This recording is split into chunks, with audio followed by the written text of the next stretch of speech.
Hey guys, welcome back to another episode of the Jays with Down podcast. I'm your host Jay, and today we're going to be talking about my sleeper teams going into the 2024 NFL season. First off, we're going to talk about that, and then as well, Odell Beckham signing with the Miami Dolphins. I'll touch on that a little bit, get my thoughts there.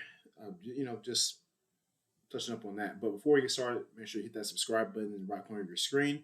Also, make sure you follow us on all the socials: Twitter, Instagram, TikTok, all that stuff. Jace Put Down Pod, we're there. So if you can find us out there and turn on those post notifications, turn on that everything so you know when we're posting, so you know we're updating you everything you need to know as far as NFL, college, whatever the case might be. Football. NFL offseason can be a dry time sometimes. It can be as well as college football offseason. They're in spring practices right now. We're wrapping up those things. They're, still the spring ball. So it's kind of as far as content wise, it might be a little dry, but we're still gonna get you guys out. Get you guys some stuff out there, content wise and everything. But yeah, let's get started. So again, Odell Beckham Jr. signs with the Miami Dolphins a couple days ago. 1 year deal, $3 million. He joins Tua Tagovailoa and Tyreek Hill, Jalen Waddle.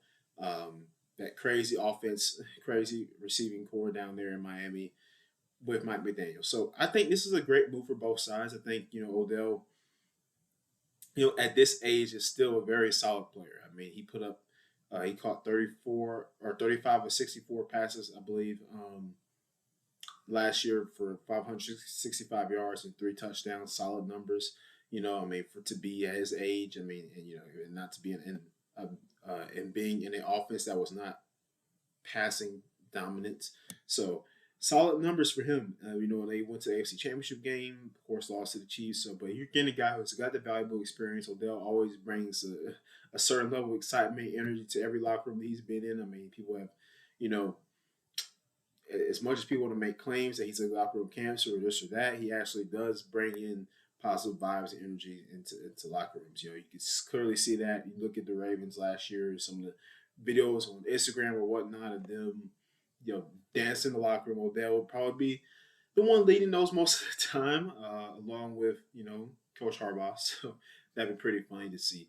But so now he'll be hopefully he'll get Mike McDaniel to start doing some dances in the locker room down in Miami, since he'll be going down there. So this should be an interesting move. I mean, like I said, the Dolphins have a very great receiving core, as we all know, Hill and Waddle.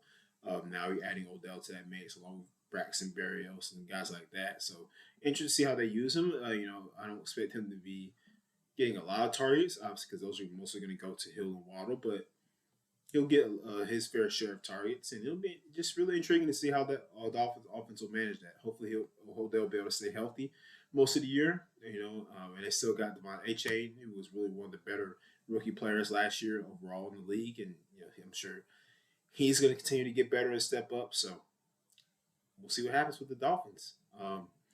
But switching gears though to my sleeper teams going to the 2024 season. Now, again, I mentioned that these are two teams I have. So first off, it's going to be the Washington Commanders, second the Chicago Bears, and I'm going to get to why. So for the Commanders, now this is a team. They've struggled the past couple of years. I mean, especially with the quarterback play. Sam Howell has been decent, but it just hasn't been enough.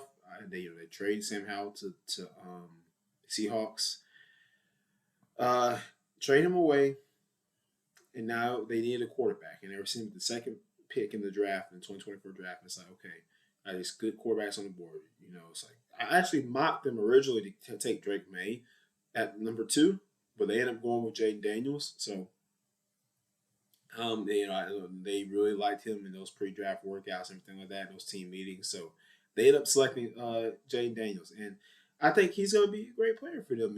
He's got some knocks like every player does. When they get to the draft and are in the NFL. I mean, that's you can say about anybody, but he's still a very solid quarterback, and he's going to be really good. And they got good offensive pieces around him: Terry McLaurin, Jahan Dotson.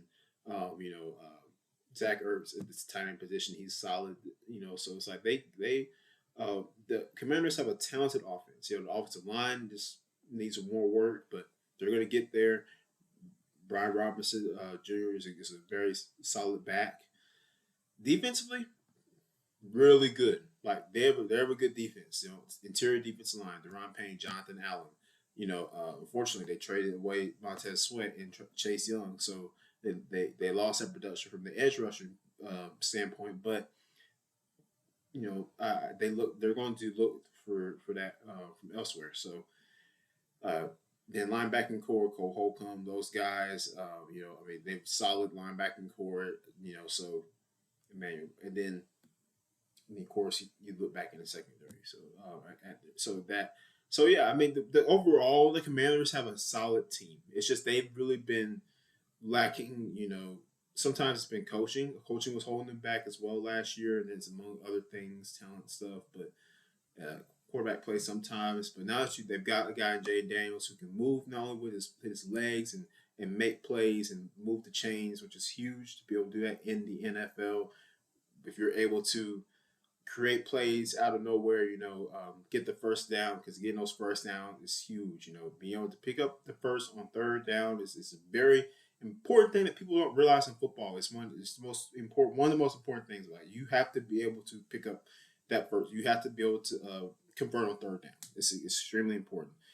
Offense metrics wise, it's the teams that are very successful at doing that, they usually go pretty far.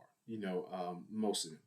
Because they're able to keep their offense alive, keep them on the field, keep their defense off the field, keep them from getting tired because they're not having all these consistent three and outs. Right, they're prolonging their offensive drives, going to the red zone. Even if they don't score touchdowns, even if it's field goals, they're still converting on third down when they need to get those first. So that's a very important thing. And so if you're able to have players that can do that, particularly a quarterback who can make plays with his legs, that opens up your offense a whole lot more. So I'm interested to see how they use Shane Daniels. Hopefully they won't run him into the ground like they did with Robert Griffin. But he's very talented, and I look for that to be a very exciting Commanders offense. And I have them, yeah. I can see them going into the playoffs. I can see it. Just saying. Now, my second sleeper team of the 2024 NFL season is the Chicago Bears, and everybody's saying, "Okay, hold on, like the same thing, rookie quarterback." Like, okay, I understand that. Yes, they were rookie quarterback. Caleb Williams but it's Caleb Williams. He's a good quarterback. He's got his icks like everybody does, but he still was the number one pick for a reason. He's a good quarterback. He's a good player, and not only that, but they got him good help in Keenan Allen, Romo Dunze, also along with DJ Moore, who was already there. So bringing in DeAndre Swift in the backfield, to bolster up that running back room. Like the Bears have a very scary looking offense, and if they're all able to stay healthy, at least for the majority of the season, it's going to be if Caleb Williams can come in and stay focused and get it going, like get it going, because he's obviously going to be starting right away, then who knows? I mean, the Bears, if they can get off to a good start, that defense is only they've always been good. They've gotten better towards the end of the season last year. They're going to be solid.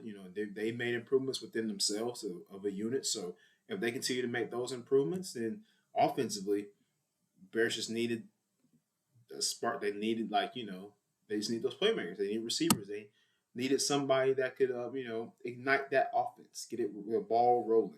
Now in Justin Fields' case, unfortunately for him, it's kind of like he's sitting there like, oh well, they got all this stuff for Caleb Williams, but when I was there, I didn't get nothing. I didn't get no help. So I mean, hey, life happens. But it should be exciting to see how that offense is going to look really. That offense is going to look really good. Like I said, like Keenan Allen, DJ Moore, and Roma Dunze. Uh, Three very talented players, and Rome is only going to continue to learn throughout the season from those two veterans and more. And what I mean, it's particularly in that situation in Chicago, is like if you're Roma Dunze, what better people to learn from right there than those two receivers that in your receiving room, on your team, in your locker room. Two very accomplished players in this league in their own right. So yeah, I think the Bears can definitely sneak into the playoffs. I think I mean, it'll be tough in NFC North, with the Lions and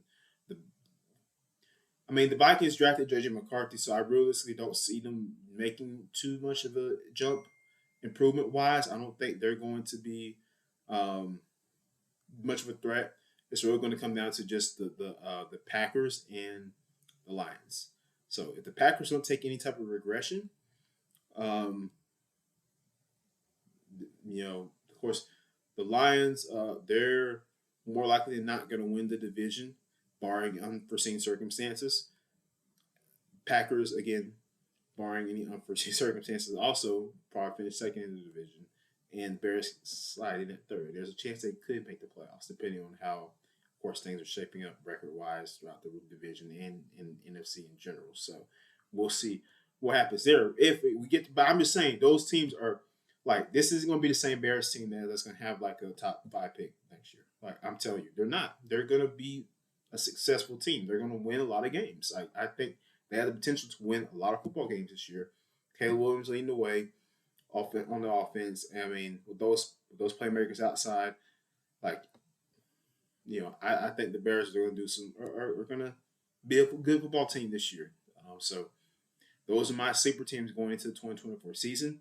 You guys let me know what you think, but those are my picks. So like I said, we'll see what happens. I mean, it's a long ways away. But just love what those teams did as far as in the offseason, in the draft, and building up their team, along with so many others. But those two squads, I really like what they did. So we'll see what happens. But thank you guys for joining us on this episode of Jace Fit Down. Make sure you hit that subscribe button in the right corner of your screen. Also, comment your thoughts below. Who are your sleeper teams for you guys going into the 2024 season and why? And also, just follow us on the socials, TikTok, Twitter, Instagram. We'll be there. So make sure you check us out. Jace Fit Down. We'll see you guys next time on the show.